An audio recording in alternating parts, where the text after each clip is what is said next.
Today I want to talk to you guys about foods that will help with fat and weight loss. Stay tuned. The number one tip to help by keeping your insulin spikes low. All right, and the key to that is the type of foods that you eat and how often you eat. All right. The reason this is important is because fat loss cannot happen where there's insulin spikes. These are okay.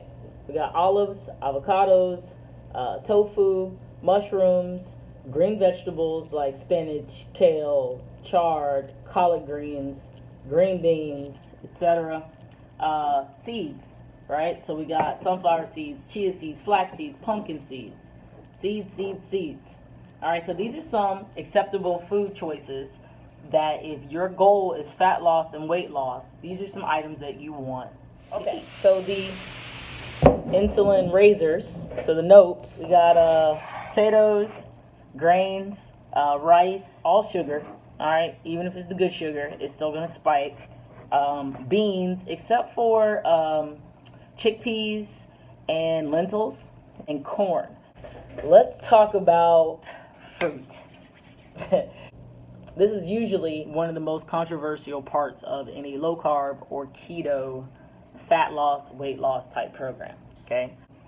I'm not gonna say you can't have fruit, okay? But fruit is gonna spike your insulin, all right? So the type of fruit, how often you eat it, and how much. So that's going to dictate the insulin response. Some good ones, all right, are going to be berries. So strawberries, blackberries, raspberries, blueberries. Okay, berries are pretty safe. Melons are also a good choice as well. Anything outside of that, fruit-wise, like I said before, you're monitoring yourself. You're going to have to gauge how much you exercise, how many other insulin spiking foods or carbs you've taken in, and you're gonna have to weigh out what's best for you in your particular situation. Hope this information helps. Hope you use it to benefit yourself and to get those gains that you want or those leans that you want, and have a great day.